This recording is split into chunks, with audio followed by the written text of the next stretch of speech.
there, Metal Theologian.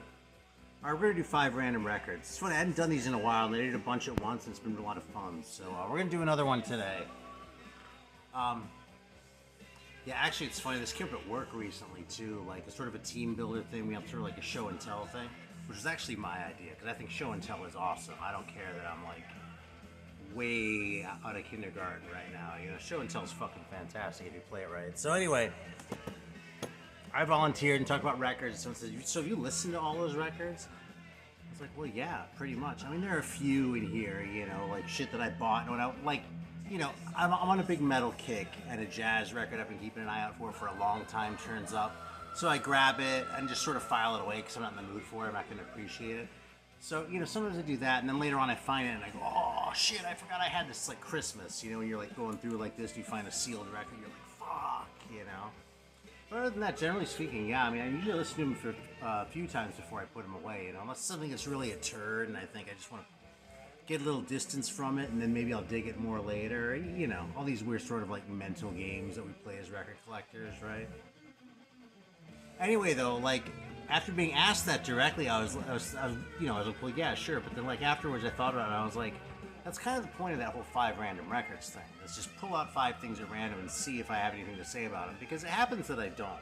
You know, I mean, there have been other ones where I pulled it out when fuck, I don't remember this fucking thing. You know. So anyway, this is one that I do remember very well. I actually had a song off this in my head all morning. This, what we're listening to right now is Armed for Battle by Emerald. And there was a reissue of this a couple years ago. So it's a 6-track EP originally. And, yeah, Winds of Doom I had in my head all afternoon. So that's on side 2, so we'll probably get there before the video runs out. But anyway, yeah, Emerald is, out of all the Jesus metal bands that I've heard, Messiah is probably number 1, but Emerald's probably number 2. First-rate shit. I mean, it's good. And what's cool about this band too is they had this sort of like doomy quality to them, without like sort of explicitly doom writing. You know, like they don't write like Candlemass or something like that. You know, let alone any of like the real sort of like slow doomy shit, like the droney shit. You know. But there's this sort of darkness to it that a lot of times you don't hear on, you know, like Barren Cross doesn't have that, you know, or Messiah Prophet. Bands like that don't have that. So that's something I've really come to appreciate about Emerald. Ironically, the first couple times I heard him, I was a little bit lukewarm on him. I was like, it's fine, whatever. But actually, and the first time I heard him was when I got this record. I haven't collected soundtracks in a long time, but decades ago I ran into some guy who was really interested in soundtracks, and he had this. And I was like, dude, if you want these soundtracks, you can have these for that fucking Emerald record. And he was like, oh yeah, shit yeah, so fuck. I still feel like I made the right decision on that front. You know, if you're a soundtracks collector, no offense, but I always feel like if I'm sitting down listening to a soundtrack, like that there's something missing. You know, that thing being the movie, right? Like, it's like a movie -1 or something like that, except it's not the movie, it's the record -1, you know what I mean? I don't know. I'm sure there are people who disagree with me, and the fact is there have been some really fantastic looking reissues of classic soundtracks. I know Graveface out of Savannah has done some. And there have been others. I mean, you know, every so often I'll be at the record store and I'll see one and I'll be like, God damn, they did a beautiful job on this fucking record. But it's just not a rabbit hole I need to go down, you know? I would never play that shit. And the metal and the jazz kind of keep me busy. And I mean, like other shit too, you know? I showed that El Rey Low record last time I did one of these, so another one from Argentina. Anyway, though, keep an eye out for this bad boy. This one's rare and expensive, but the reissues I don't think are going to be too bad, so I haven't looked, admittedly, but Emerald's fucking fantastic. Alright, so right now is the moment when I do one of these, where I usually don't say anything, but like in my head I'm going, oh shit, I hope I remember my system I came up with for rolling for the fucking... for cubes to figure out like which ones I'm going to use, so... I think the way I did it was I had, yeah, the 4-sided die and the 10-sided die. And if I roll a 4, it means 0. Because otherwise I won't ever get anything out of the first 10, right? Out of the first 10 cubes here, so. Alright, here we go. It's a 10-sided die on a 4-sided die, so you can see it, these are like legitimate here. There's no cheating. Not that it fucking matters. When I used to do these with my kid, when Spencer would help me out with these, my older one, like he could like zoom in with the camera on the things, but I don't have the dexterity to do that and keep it going, so. All right, 15.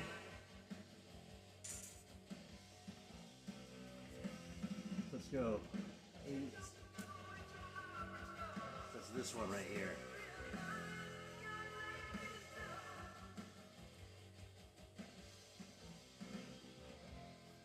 Up. Actually, you know, the other thing that occurs to me too is like the way these are counted, that's all in my head, you know what I mean? So I could totally cheat with that too. In fact, I had this job one time, I was doing pre-sales for a software company, and it was a small software company, and I had like a virtual machine with the demo on it that I would demo, and if I actually tried to save anything, the thing would crash.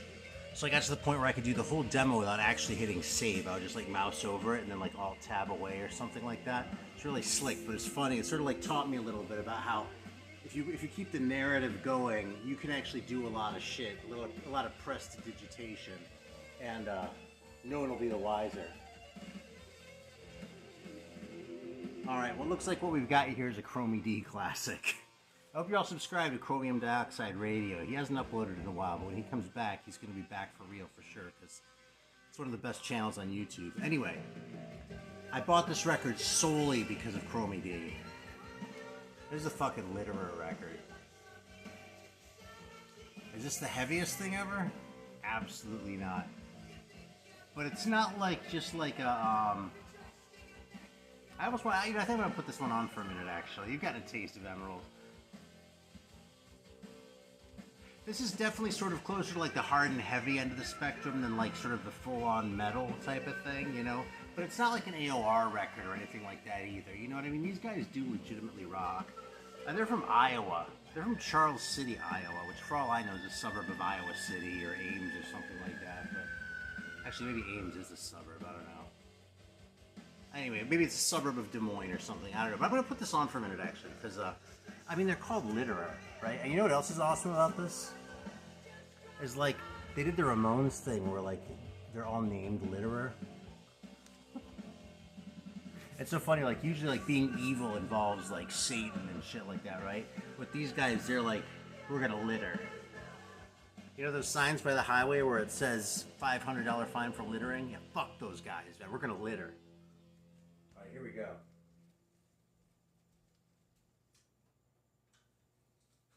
Fucking Litterer. I mean, I'll be honest. As soon as I heard the band name, I was pretty much sold just based on that.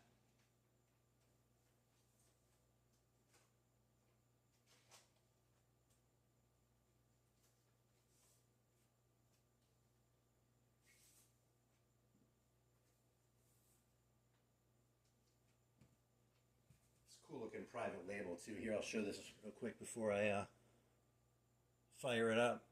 There we go. Hopefully that focused. I can't tell.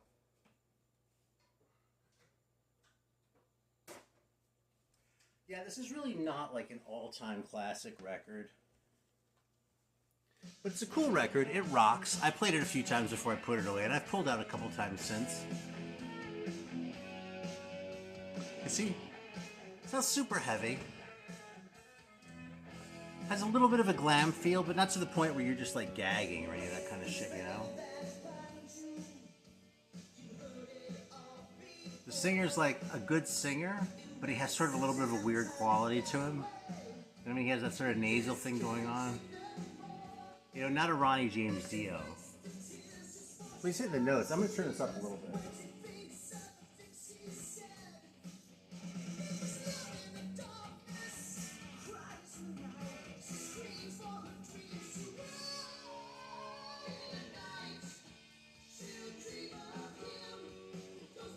See what I mean? It's, I was gonna say it's a little bit saccharine, but I think saccharine is too strong a word for it, you know? It's a little bit sort of, you know, I think what they're aiming for is glam, you know what I mean? I think these guys would have been very happy to be the next Poison or something like that. but either because they didn't have that kind of songwriting chops, or they didn't have that fucking, I don't know, they didn't have CC DeVille or whatever. They didn't quite make it to that level, and they were better for it. You know, I could listen to this all day. I'd fucking have no use for Poison, you know? Oh, the one thing about Poison and bands like that is I've been pretty well convinced that, like, a lot of the bands that were marketed to us as metal bands, these glam bands that were marketed as metal bands, the bands really wanted to be blues men. And that's why you get, like, Cinderella and Great White and shit like that, where people are like, oh, listen to that bluesy shit they're playing, that's why I like it. I'm like, yeah, but that's not really fucking heavy metal, you know? That's something else. And there's nothing wrong with that, I suppose. You know? But it's not for me. It's funny, when I started this channel, I was still pretty hostile to glam, and I softened on it a fair bit over the first few years of the channel. And like over the last several years, I've kind of gotten hostile towards it again. Longtime viewers may have noticed. I mean, I still have a much stronger stomach for this kind of shit than I did when I was in my teens. I mean, if I heard a synth solo like this when I was 16, I'd be like, fucking posers. But now I'm like, yeah, I can dig that, man. This is a fun record. You know? It's all good. Litterer, if you're watching, shout out to you. Alright, and we got 2.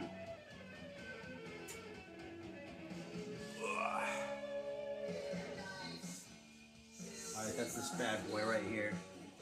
This is just metal, by the way. If you have never, if you're watching it for the first time, there are like 4 rows here. The top row up here, which you can't see on the camera anyway, is about a third of my jazz. So, anyway, cube number 2.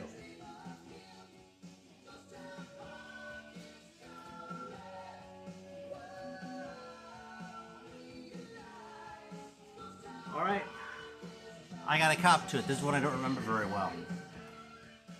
Brazilian band, Disturbing the Noise by Atomica. Since I forgot I had this. Yeah, as I recall, this is a very good Brazilian thrash record. We're not quite at the level of like, you know, I mean, Sarcophago is a little bit too easy, but like, I mean, I'm really partial to Vulcano. You know, Genocidio is pretty good. These guys weren't quite as rough as that. They were very, for an American band, they would have been very rough, okay? But for a Brazilian band, they were sort of on the more mellow end of the thrash metal that was coming out at this point in time. Yeah, it was from '91. So it's a little late for this kind of thrash, but yeah, anyway, that's memory serving, okay? So I haven't played this in a long time, so I may actually fire it up in a minute, in fact, after letting Litterer run for a couple minutes. Because I actually think I just gave a pretty fair description of that record, but I don't feel like I remember it as well as I want to when I'm challenging myself like this. So it's a funny cover, though, isn't it? I know you can tell there's a reissue. There's no way in 1991 was a band like this going to get a fucking gatefold. They'd be lucky to get it printed in her sleeve, you know? But decades after the fact, you know, these fucking guys in Italy, they're like, the reissue label's Italian. They're like, oh, that band was so fucking good. Let's give them a full, like, gatefold reissue. Do the deluxe thing, you know? I don't know. A lot of times that annoys me, but sometimes it's funny, too. So, it kind of depends on how it's done. You know when it really annoys me? Is when the covers are, like, this thick. Like, on those fucking Blue Note Toad & Poet series ones. I've literally seen records that I want that I won't buy because I don't want it taking up a fucking inch and a half on my shelf with one fucking record. That's when it really annoys me. Alright. Let's see what the next one is. Maybe so I can get into it a little more detail. I put on Atomica while I talk about it or something like that. Not that heavy, this band, you know? But they're fun, man. Alright, 4 and... Alright, we got cube number 4. Yeah, I shifted some of these around recently to make room for some shit, so,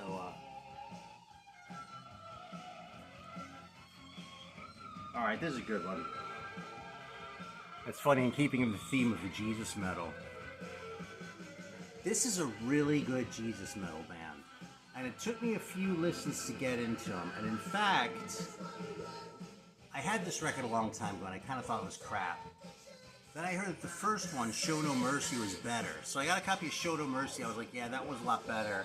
But I still didn't like this one. Then a few more years went by and like I heard about this one again. And I was like, and someone was raving. I was like, oh, maybe I should give it another chance. I listened to part of it. I was like, holy fuck, that's great, you know? So this is an ignominious pure metal label right there. But this is the second album by Bride. And this is called, I'm fucking spacing it, Live to Die, yeah. Show No Mercy was the first one. What the hell? I'll show that one real quick too. This is probably the easier one to get into. So this is Show No Mercy.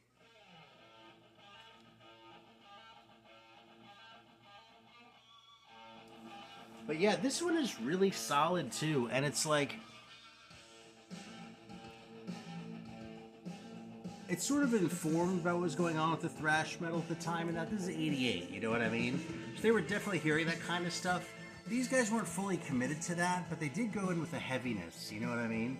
And they had some kind of corny choruses, like on the second song, hell no, we won't go.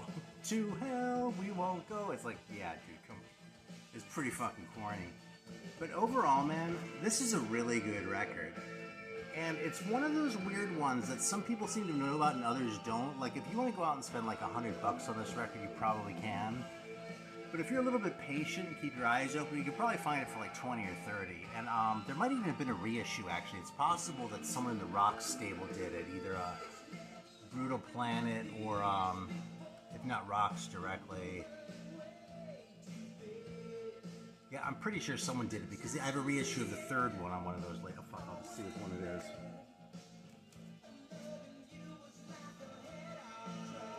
So this is one of these limited run vinyl ones, so they might be gone, but this was retroactive. That's a good label. They do mostly Jesus stuff, but not exclusively. And good people running it. They do a really nice job on the releases, and our very own Scott Waters helps out with the artwork. So I don't know 100% if they did this one as well, but I'm pretty sure they did. I think they did like a colored vinyl version, in fact, now that I'm thinking about it. So hopefully it won't be too hard to find this if you're interested. If you're worried about like whether it's too sort of like deep into Jesus for you to be able to handle, give it a little listen online first. But man, it's a solid fucking record. And it's one of those records where like, you know, I wasn't into like the whole Christian metal thing in the 80s because it was corny, right?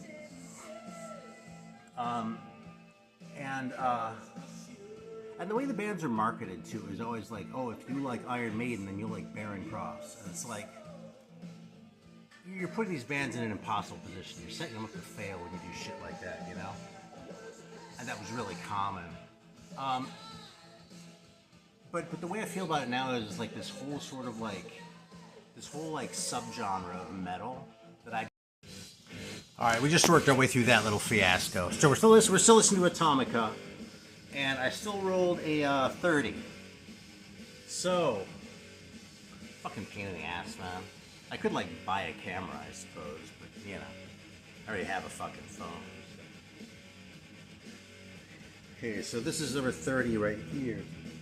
I was making sure I hadn't pulled one out already. I don't think so. Fuck, man, it's another one I haven't listened to very much. War Dance. I remember this was being kind of a good thrash record. So I bought it mostly because it was on No Remorse. But yeah, I'm going to put this aside in the stack to listen to. We'll pick another one. In fact, I'll just pick another one for fucking 30.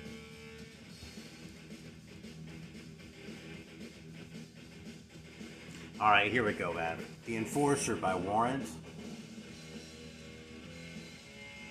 These guys should have been a classic German, like, thrash band. These guys were solid. The Enforcer. It's funny, there's like a little sticker from the previous owner on there. It's been mine for probably longer than he had it, though. Yeah. The Rack, Ordeal of Death. Nuns Have No Fun, which isn't a cover. And Send You to Hell. Yeah. Here's an idea of what you're in for with this, man. They even got the eye makeup going on still that Slayer abandoned after their first album. But these guys kept it going for 2. Because they had this EP first.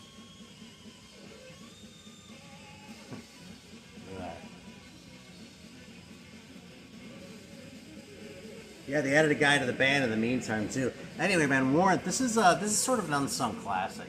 This band was great anyway. Very heavy, very German, and yeah, if you're into shit out of the Noise catalog,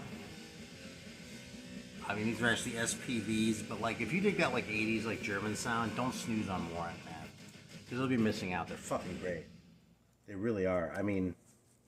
Are you going to throw away your Creator records because you got Warrant? No. But if you ask me which band I like more, I have to think about it a little bit. Probably Creator. But I have to think about it. One thing that works in Warrant's favor a little bit is they only ever made those 2 records as far as I know. You know what I mean? Creator kind of hung around for a long time and split up and got back together. And they did some of their great shit that way too. Like Enemy of God, I think, is one of their best records. And that's like 2005, I want to say, something like that. So long after, like, you know, the heyday of Pleasure to Kill. But, yeah.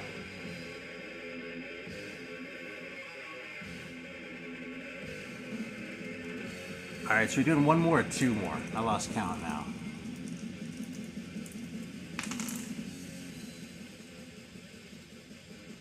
$18.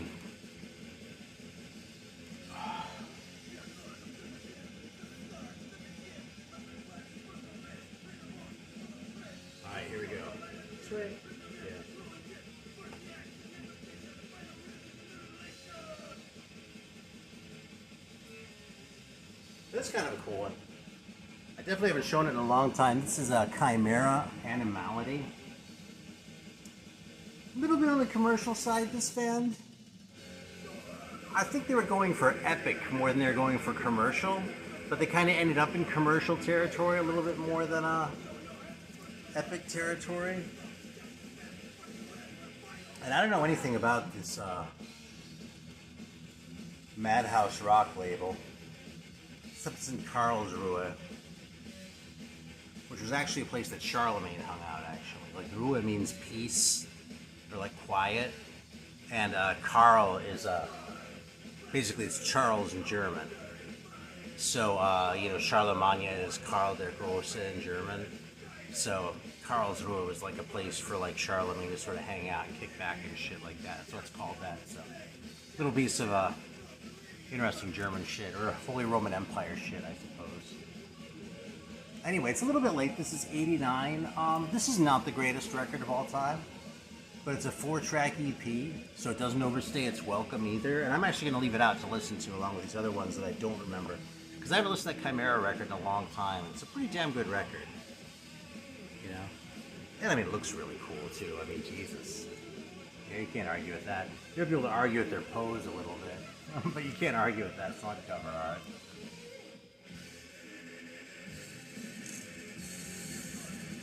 Alright, let's do 1 more, then we'll call it. And I'll have to listen to a Final Prophecy and War Dance and talk about them next time or something like that, because I didn't have anything intelligent to say this time. Alright. 26.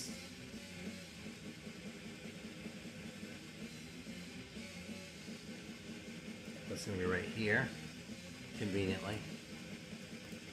What's this one? Alright, Stormwitch, Tales of Terror. I have talked with people who really love this band. I don't really get it. This is their 2nd record. And I mean, it looks right. Kind of a dark cover, kind of, you know, kind of weird. With a gravestone, Tales of Terror, and a little girl there and shit. They kind of look right, you know? I like sort of the handwritten song titles and shit. This is the first one. This is actually a reissue of the first one.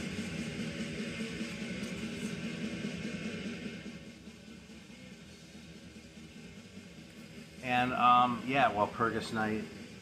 And I don't know, I kind of want to have this one just because I came across the second one first, and it bothers me to only have the second one and not the first one. I don't know, man. Something about these guys just never really blew my mind. You know, they're not bad. They have a good sound. They're pretty enjoyable. Oh, what the hell? I'll throw them on for a minute, man. Because we're going to do one more anyway. Right. It's been about 25 minutes, 27, something like that. We'll do one more. You probably get the idea about Atomica. It's a good record. The only thing I have to say against Atomica is that they don't sound distinctly Brazilian in the way some of these bands do. I really sort of appreciate that.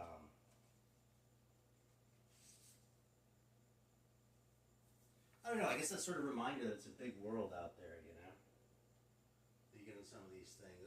I'm hesitant to chalk it up to, you know, nationality or culture or anything like that, because even though those things play a role, you know, I don't think that's,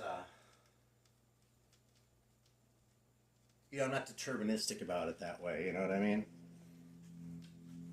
So we'll see. Maybe this will be the time that, like, I listen to Stormwitch and it blows me away, but, I can hang with this intro. I haven't played this record in probably 10 years, honestly, so. I did play it a few times, though, man. I really wanted to like this band. So I remembered seeing him around, it was one of those, but... Like Warrant, you know what I mean? I remember seeing those records around, like in the early days of eBay when I was buying all this shit up for nothing. You know, and Stormwitch was one of many. I think I actually found that one in the wild in particular, but you know... Some of these bands I went back and checked out, like Warrant, and I was like, oh, fuck yeah, this is good. And Stormwitch, I was like, it's kind of mediocre, you know? Alright, this is going to be the last one, really. 20. Alright, so that is this one right here. Alright, so this is a comp. That's funny. This is a band. That's pretty good. This is a band that people thought were from the UK for a long time because it was on one of those like bootleg new wave British heavy metal comps that came out ostensibly in Japan, but I don't really know. I don't have those CDs anymore, but Alan is showing them and talked about them and that. Anyway, these guys were actually from Sweden, and they have a pretty cool like late end of the new album sound. You know what I mean? They don't sound like you know they don't sound like Ground Attack. I wouldn't say they sound like Hollow Ground either, but they're more sort of in that direction, you know what I mean? Or like, who can I compare them to? I haven't played this one in a while either. I'm going to leave it out to listen to again. Anyway, these guys only made one single while they were together, which is another sort of new wave British heavy metal thing, right? So this record actually has the single on one side, and then I think it's demo material on the other side. Yeah, from '86. It came out in '85 too, the original single, so it's a little late for the Nwabum shit, you know?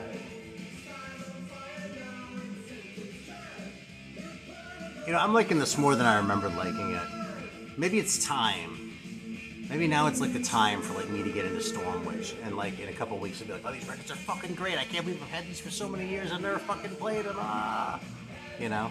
But you know, changing my mind about shit is a big part of what happens on this channel. So that's what happens when you live your records instead of just like filing them away and listening to shit on your iPod. You know, I'm exaggerating a little to be funny, but it is a lot of fun to pull out a record I kind of forgot about and kind of rip it off and go, oh, this is actually cool for this reason or this other reason I didn't appreciate originally. You know. Anyway, Scratch is a pretty good one to end with. This is a good record, man.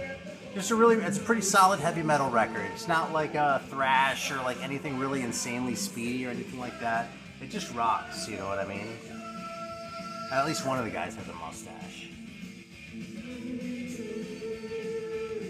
Yeah. Good stuff. Alright, well thanks as always for watching.